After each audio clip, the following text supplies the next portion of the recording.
किसी ने मुझसे पूछा कि सैयद बादशाह ये मातम क्यों करते हो, ये मजलिस क्यों करते हो, शहीद पे तो रोना जायज ही नहीं है। मैंने कहा अच्छा, आपने बड़ा अजीब सवाल कर दिया, कहां के रहने वाले हो?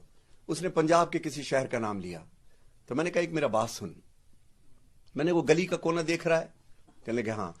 मैंने कहा अचानक वहां से कोई गौल अंदर आए, कोई 30,000 का मजमा अंदर आए, और तू ये देखे कि कुछ ऊंट हैं जिन पे कुछ बीबियां बैठी, जिनके हाथ पसे पुष्ट बंधे हैं, जिनके हाथ पसे पुष्ट बंधे हैं, माओ के बजाय बच्चे माओ को पकड़े हैं, और फिर तुझे ये पता चले कि इनके 64 मासूम रास्तों में कुचल के मर गए, और नेज़ों पे जो सर है वो इनके प्यारों के हैं, और तू ये देखे कि लोगों का मजमा हो कि जो उनको बागी कह कह के पत्थर मारता हो। और मैंने कहा अब जरा सा दूर हो जा, मैं कुछ तुझसे कहना चाहता हूं। तू थोड़ा दूर हुआ, मैंने फिर तुझे पता चले कि तेरे गांव और तेरी माए बहनें हैं। फिर तो उसने सीने पे हाथ मारा, सैयद बादशाह बदुआ ना दो। मैंने कहा हाँ, मातम किया, अपना कोई मरता है तो रोते हो तड़प कर, पर आले मोहम्मद का कोई गम नहीं करते।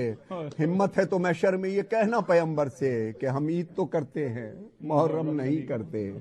तो हम शहीद पे नहीं रोते, हम इस पे रो रहे हैं कि जिसने आपको कलमा सुनाया, सरकार मुस्तफ़ा, सरकार रिसालत महब सल्लल्लाहु अलैहि वसल्लम, जिसने आपको कलमा सिखाया, कि जिसकी जूतियां खून में भीगी, उनकी एक बेटी, आसान लफ्ज़ में सुनो, बाकी मौलवी साहब समझाएंगे, आसान लफ्ज़, उनकी एक बेटी बीबी फातिमा ज़हरा सलामुल्लाह अलैहा, उनकी बेटी थी ये बीबी ज़ैनब, जिनकी चादरें छिन गई करबला से कूफा, और कूफा से शाम तक पत्थर खाती रही, एक चादर मांगती रही। अगर तेरे सामने ये वाक़या और रख सर पे कुरान, तू नहीं रोएगा? तेरे दिल में पत्थर है क्या?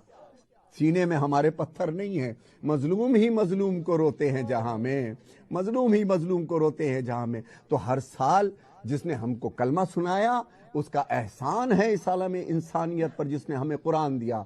अरे उसी की बेटियों को तो, ये उसी की नवासियां थी जिनको बेपर्दा किया।